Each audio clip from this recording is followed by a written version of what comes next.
All right, here's what I need you to understand. Yesterday's GDP numbers above 4%, that's because of Donald Trump. Inflation and grocery prices, that's because of Joe Biden. Wait a second, David. How does that work? Well, I'm going to try to explain it to you here. Here is Kevin Hassett on CNN, and he is asked, now that you all are bragging about 4.3% GDP growth, is it Biden's economy or Trump's economy? Because up until very recently, you were saying everything that's going on is still because of Joe Biden.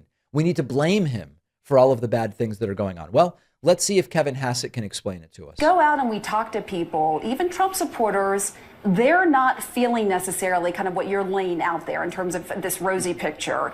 And, President Trump has blamed the stressors on the economy on President Biden.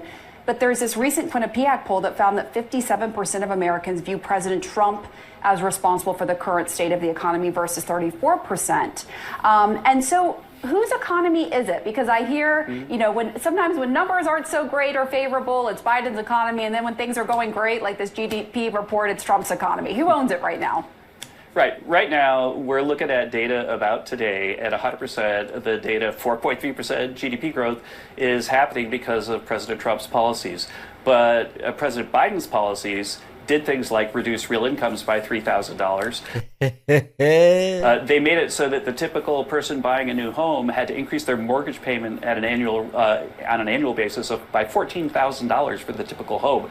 And so that kind of stuff takes a while to repair. And if you look at the 4.3% GDP number, you can see that we're repairing it at record pace. I can remember being on CNN back in 2017 where I came out with President Trump and we said, we think we can get 3% GDP growth, and the story in the media back then was always, oh, we're in the new normal, we couldn't possibly grow 3%. And now here we are at 4. And when I talked to President Trump about the 4% growth, he said, I think we should shoot for 20. Yeah, okay. So here's the bottom line, folks. Here's what you have to understand. Trump gets credit for anything good, but he doesn't get the blame for anything bad. Inflation is gone thanks to Trump, but we still have high prices thanks to Biden. GDP is up thanks to Trump, but consumer confidence is down because of Joe Biden. The stock market is hitting record highs thanks to Trump, but markets are spooked because of Joe Biden. Layoffs are way up because of Joe Biden, but interest rates are down because of Donald Trump. This is what they want you to believe. And Kevin Hassett shows up with that creepy, infuriating smirk and says it with the straightest face that he possibly can. And to be frank, I don't know that the hosts on CNN are really prepared to rebut this entire thing.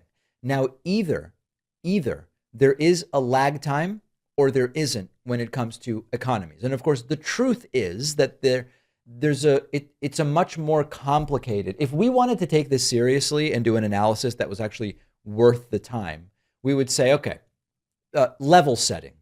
There are a lot of things that do not depend on a president at all. And then if we go beyond that, we have to say there are certain things presidents can do that will impact a particular metric, and we should analyze whether they have done it. So, for example, on gas prices, for the most part, American presidents don't influence gas prices very much. There are a few things that they can do. You can raise the gas tax, which will impact gas prices. You can go to war with an oil-producing nation, which it might increase or lower oil prices. It actually sort of depends like what the context is and how it's being carried out. You can release oil from the Strategic Petroleum Reserve, which on a short to medium term basis can reduce gas prices by around 15, 20 cents per gallon. Not a long-term reduction, but a short to medium term reduction. You can do blanket tariffs. So there's a couple things. So then we would say, all right, for the most part, presidents don't impact gas prices. Has this president done any of the specific things that would? That would be a more serious conversation about how the economy works and identifying some of these different factors. If it's good, it's thanks to Trump, which is what we're hearing from this guy, Kevin Hassett. And if it's bad, it's because of Joe Biden. Doesn't exactly meet that standard. And my hope is, and I don't know if this is the case, my hope is that the American people start to realize this. If you only watch Fox, you usually wouldn't get that information, except in a few situations one of which we will look at after this break. Thanks for watching. Check out another one of our videos and make sure to subscribe so YouTube keeps our content in your feed. And if you prefer audio, subscribe to the podcast on Spotify or Apple.